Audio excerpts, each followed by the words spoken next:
Les factions du chaos des royaumes mortels sont dans une situation assez particulière dans Warhammer, car elles ne sont pas tout à fait dans un statu quo. Là, maintenant, le chaos a techniquement gagné 2 fois. Une fois bien avant la création des royaumes, et une autre fois durant l'âge du chaos. Donc les habitants des royaumes mortels dans l'âge de Sigmar sont un peu dans une post-apocalypse.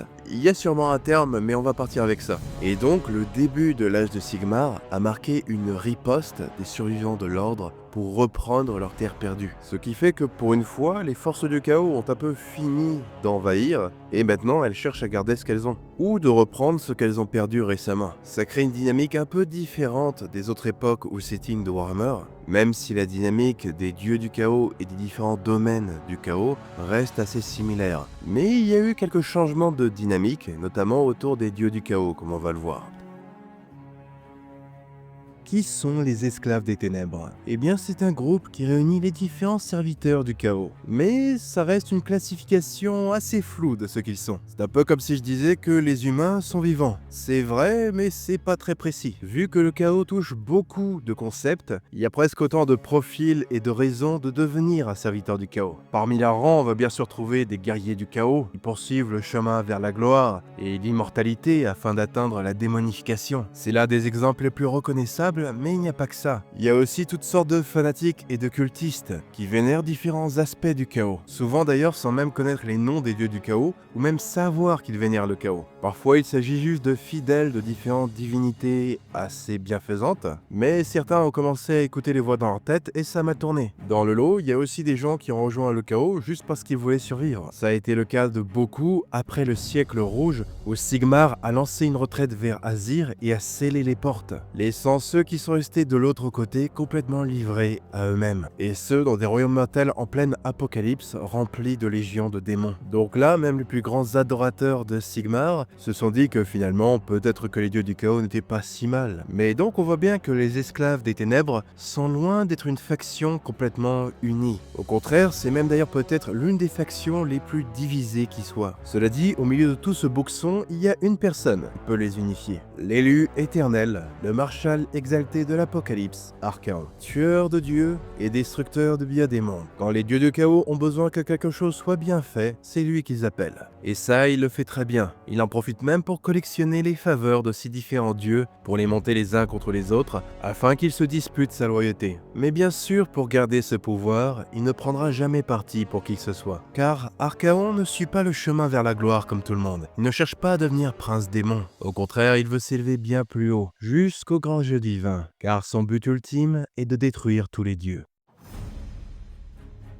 Qui sont les putrescents de Norgul? Il s'agit des serviteurs du dieu des maladies. Sans doute le dieu majeur du chaos le plus affectueux envers ses enfants. C'est pourquoi on le surnomme souvent grand-père Norgul. Il cherche à propager la joie, la paix et l'amour. Et ce, grâce à des cadeaux qui ont souvent la forme de bubons, de moisissures, ou encore de tout plein de glaires bien gluantes.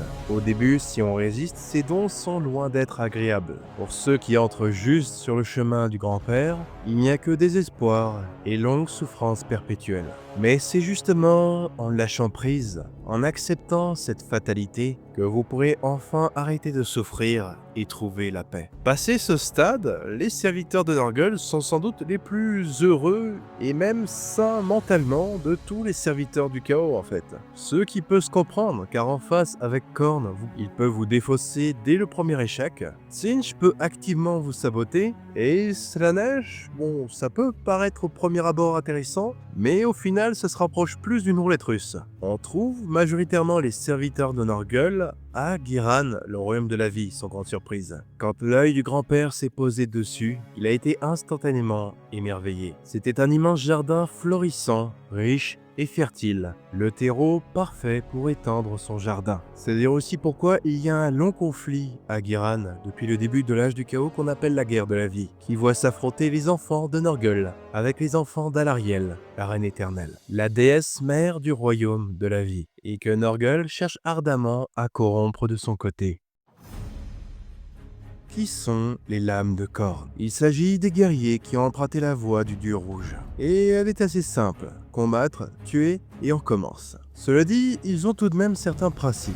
Ce sont des cannibales dégénérés certes, mais ils ont tout de même un code, qu'ils vont aussi parfois plier quand ça les arrange. Déjà, ils vont préférer principalement combattre au corps à corps, et trouvent déshonorant toute forme de tricherie, comme par exemple tirer à distance, ou encore plus particulièrement, la magie. Khorne a une haine immense envers la magie, à un tel point que lui offrir des crânes de mages est un bon moyen de se faire chouchouter par lui. Dans les royaumes mortels, la plupart de ses serviteurs se trouvent à Aqshy, le royaume du feu, car la nature de chaque royaume a un peu tendance à affecter les cultures qui y vivent. Aqshy est le vent de magie du feu, et aussi des émotions fortes et des passions, le terreau parfait pour que les valeurs de Khorne puissent se propager. D'ailleurs, Khorgoskul, le champion majeur de Khorne dans les rues mortelles, est originaire d'Aqshy. C'est d'ailleurs lui qui lui a ouvert la voie dans les royaumes mortels. Et ce, lors d'un grand festival martial, réunissant 888 champions issus de différentes tribus du vaste aride d'Aqshy. Certains remarqueront que 8 est le chiffre sacré de Khorne, comme par hasard. Cette compétition a vite tourné dans un bain de sang, ce qui a fini par provoquer l'ouverture d'un portail du chaos menant directement au domaine de Khorne. Ces légions infernales ont alors pu entrer aisément dans les royaumes mortels, et ce dans un but très simple: du sang pour le dieu du sang, des crânes pour le trône des crânes. Qui sont les disciples de Tzeentch? Il s'agit des serviteurs du dieu du changement et de la magie. Sans grande surprise, ça va attirer beaucoup de mages et de savants, mais aussi des alchimistes, des devins ou encore des individus qui ont un fétiche pour changer de forme. Et ce, par toute forme de mutation, que ce soit aviaire, tentaculaire, n'importe quoi. On ne king shame pas, d'autant qu'ils ont plus ou moins 50% de chance de voir leur plan échouer par leurs propres actions. Parce que oui, quand on cherche à tout prix le changement, on a tendance à un peu partir dans tous les sens et à se mettre soi-même des bâtons dans les roues. Sans compter le fait que vous devez aussi jongler avec des visions du futur. Certains arrivent à un stade où il faut plus ou moins des échecs en 4 dimensions pour atteindre des buts qui bien souvent pourraient être accomplis de manière bien plus simple. Ils vont créer des plans minutés à la fraction de seconde près, mais si la moindre étape ne se passe pas exactement comme ils l'ont prévu, et ben ça rate quasiment à tous les coups. Et là, pour ceux qui ne connaissent pas trop Tzeentch, vous pouvez vous demander mais pourquoi leur dieu ne les aide pas? Eh bien tout simplement parce que c'est ce qu'ils cherchent. C'est le dieu du changement. Il n'a absolument rien à gagner à ce que qui que ce soit gagne. Parce que ça pourrait mener à un statu quo et donc à de l'immobilité, ce qui veut dire pas de changement. Et donc, si vous n'êtes pas quelqu'un qui s'en fout d'accomplir quoi que ce soit et qui aime juste le changement pour le changement, bah Tzeentch est peut-être le pire dieu du chaos. C'est littéralement le dieu du troll. Qui sont les hédonistes de Slaanesh? Il s'agit des serviteurs du prince des excès. Bien souvent, on a tendance à un peu tous les mettre dans le même panier. Vous savez de quoi je parle. Mais l'excès est probablement l'un des domaines des dieux du chaos qui doit toucher le plus de choses différentes. On peut le voir notamment avec les différents cercles de Slaanesh, que ce soit l'avarice, la gourmandise, la luxure, l'ambition, l'orgueil, la paresse. Toutes ces choses à l'excès peuvent vous rendre vulnérable à l'influence de Slaanesh. C'est d'ailleurs pourquoi, même si le prince des excès est vu un peu comme le petit frère des dieux du chaos majeur, il est aussi vu pour être potentiellement le plus dangereux de tous, car son domaine lui permet aussi de piquer de l'influence aux autres dieux du chaos. Que vous soyez un corneux avec un orgueil démesuré, un orgleux complètement apathique, ou encore un serviteur de Tzeentch qui ne peut pas s'empêcher de convoiter tous les livres qu'il voit, tout ça va donner du pouvoir à Slaanesh. Ceci dit, le prince des excès et ses serviteurs sont dans une position assez unique dans les royaumes mortels, car Slaanesh s'est retrouvé physiquement enchaîné par les dieux elfiques, dans un endroit entre Ish et Ulgu. Ses adorateurs sont donc un peu les seuls serviteurs du chaos, sans dieu en fait. Et d'ailleurs, sans surprise, on peut séparer les différents types d'hédonistes par rapport à leur réaction face à cela. Pour commencer, il y a les prospecteurs, ceux qui ne supportent pas l'absence de leur prince des excès et qui cherchent à le retrouver et à le libérer par tous les moyens. Ensuite, à l'inverse total, il y a les prétendants, qui vont être généralement menés par des princes démons et des démons majeurs qui se sont dit qu'ils pourraient devenir calife à la place du calife. Après tout, si Slaanesh n'est pas là, pourquoi ne pourrait pas-il devenir Slaanesh? Et enfin, le troisième type est un peu entre les deux, ceux qui en ont absolument rien à carrer. Que sa neige soit là ou pas, pour eux, ça ne change rien. Ils font ce qu'ils ont toujours fait, ce qu'ils veulent. Ils ravagent, ils torturent, ils font des fêtes nocturnes, on va appeler ça comme ça. Ils sont l'excès incarné, la seule manière de vraiment honorer Slaanesh à leurs yeux. Et le pire, c'est que c'est peut-être le type qu'elles préfèrent le plus. Ni dépendant, ni trop indépendant. En tout cas, ce qui est sûr, c'est que si Slaanesh arrivait à se libérer un jour, les royaumes mortels vont pas mal changer. Et les elfes vont aussi sans doute avoir mal aux fesses. Qui sont les Skaven? Ce sont les enfants du grand rat cornu. Ce sont sans doute les créatures les plus instables des royaumes mortels. Certains diront même qu'ils sont littéralement l'incarnation vivante de la ruine. Leur société est régie par la trahison et la paranoïa, ainsi qu'une addiction extrême à ce qu'on appelle la malpierre, de la magie du chaos cristallisé, une drogue pour laquelle ils sont tous prêts à tout pour obtenir. Et chacun d'entre eux, qu'il soit esclave ou seigneur de guerre, pense qu'il est le véritable élu du grand rat cornu. Donc ils sont si imbus d'eux-mêmes qu'ils ont tous le syndrome du Messie. Leur société est divisée en différents types de clans, qui représentent différents aspects de leur créateur. Il y a les clans Verminus, des clans guerriers qui misent tout sur propager leur nombre. Il y a les clans Scryer qui sont des ingénieurs fous qui expérimentent sur la malpierre. Les clans Molder qui sont aussi des scientifiques fous qui manipulent la malpierre, mais pour créer des monstres de chair. Les clans Eshin qui réunissent toutes sortes de ninjas et d'assassins. Les clans Pestilence qui cherchent à propager des pestes.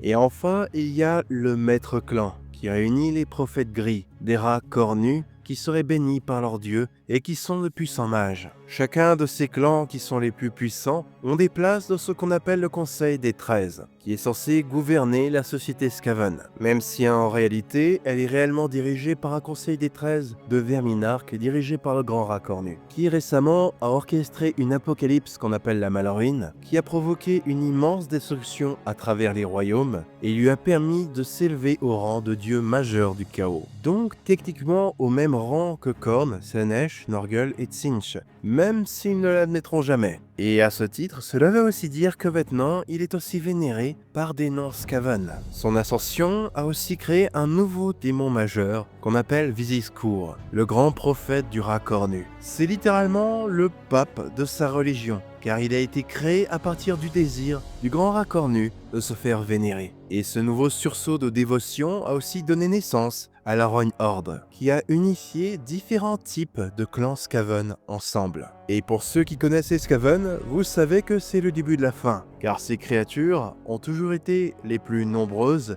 et les plus technologiquement avancées de Warhammer Fantasy. La seule chose qui les empêchait de conquérir les royaumes était leur division, chose qui pour l'horreur des habitants des royaumes mortels a commencé à changer.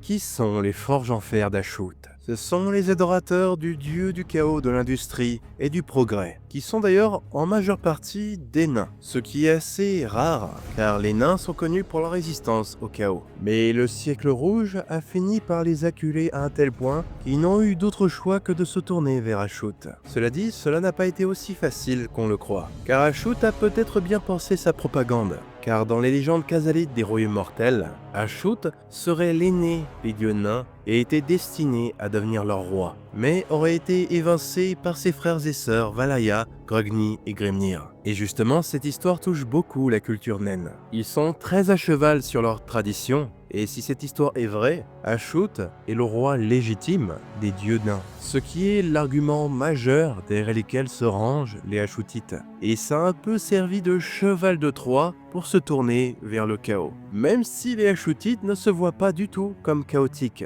Au contraire, car pour eux, la meilleure manière de combattre le chaos est de l'utiliser. Pour ce faire, Ashut leur a enseigné comment emprisonner l'essence des démons dans des armes ou des machines. Ils ont donc accès à une ressource renouvelable qui est presque illimitée dans les royaumes mortels, après l'âge du chaos. Les forges en fer d'Ashut sont restées dans l'ombre durant un certain temps, au début de l'âge de Sigmar. Et ce, car ils ont dû essuyer une guerre assez sanglante face aux Krull Boys, avec lesquels ils entretenaient avant des relations commerciales social, on va dire. Mais quelque chose semble avoir provoqué un conflit entre eux. C'est pourquoi maintenant les stagiaires de prédilection des Ashutites sont les hobgoblins. Et des stagiaires, il y en a beaucoup chez eux, même d'autres nains. Car la monnaie d'échange principale dans leur société capitaliste, c'est les dettes. Une véritable pyramide de Ponzi de servitude.